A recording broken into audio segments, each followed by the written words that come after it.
So if you have gene key 14 in your profile, lucky you, because you're such a powerhouse who's going to be a great addition to any group. Like, you're totally going to supercharge the vibe of any group or family that you're part of. And you're also going to be able to look for where love in action can improve your conditions and what you're grateful for as a way of supercharging that love in action. The 14th gene key has the shadow of compromise, the gift of competence, and the city of bounteousness. I'm Molly, you're watching Mirror Readings, and let's get into gene key 14. So the shadow of compromise. Richard Rudd, who's the author and channeler of the gene keys, draws a distinction between two different kinds of compromise. There's outer compromise and inner compromise. This is probably best explained by example. So the example he gives is that your partner's not feeling well and doesn't want you to go out to a party, wants you to stay home with them.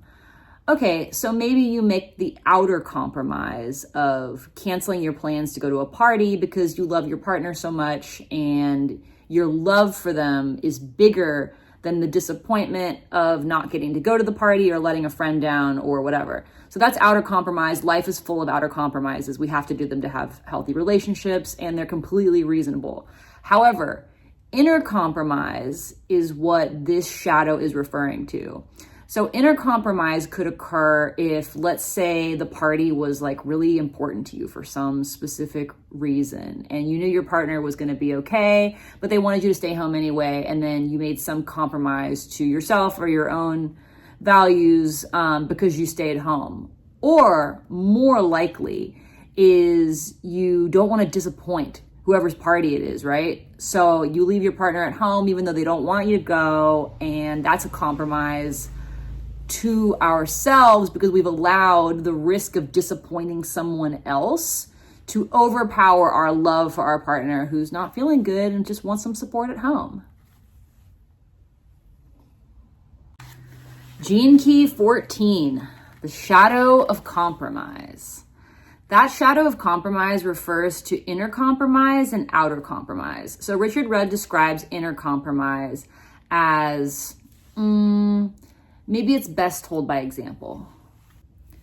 To live a life where we don't have to make inner compromises is a life of true virtue. And once we start becoming aware of where those inner compromises might be happening and being more mindful of which outer compromises are absolutely worth making, we're able to start moving into this gift of competence. And competence is an extremely supercharged gift.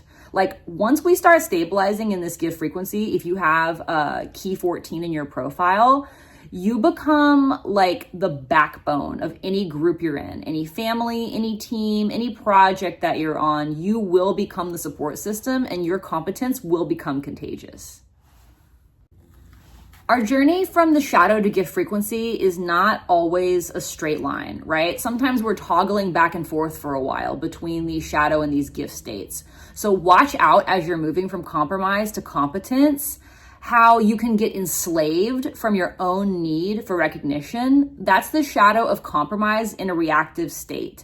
We become enslaved by our need for recognition, and the recognition that we get, even if we do get what we're seeking, is never enough.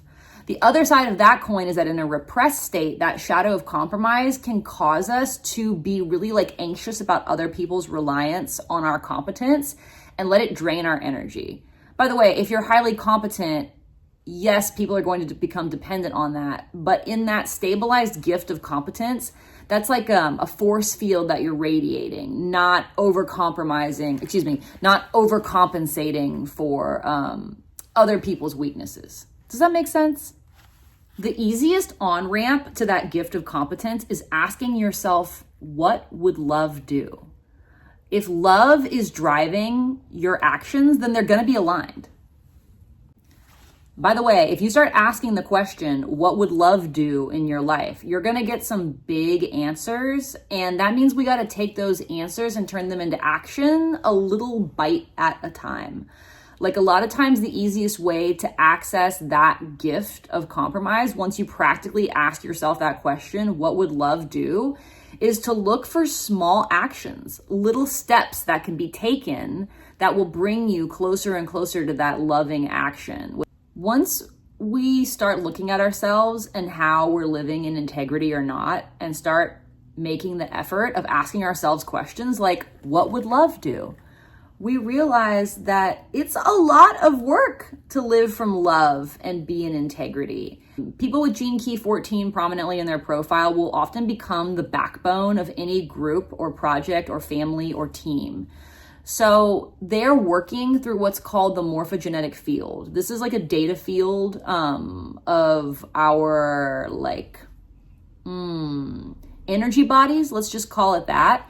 That is like the internet of all of our energy bodies, right? So this is the data being sent. It's the network itself. And this morphogenetic field is where the 14th city of bounteousness works.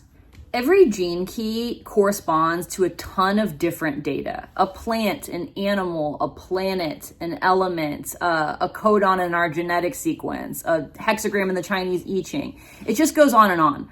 But this law of correspondence is also what allows us to draw all of this energetic power from all of these different sources through looking at just one of the gene keys in our profile, and then send that power out through the morphogenetic field network. To get to the citic state of bounteousness, we are asked to look at what we're grateful for in life and how we can maximize that gratitude. Gratitude is like pouring rocket fuel on whatever you're trying to create.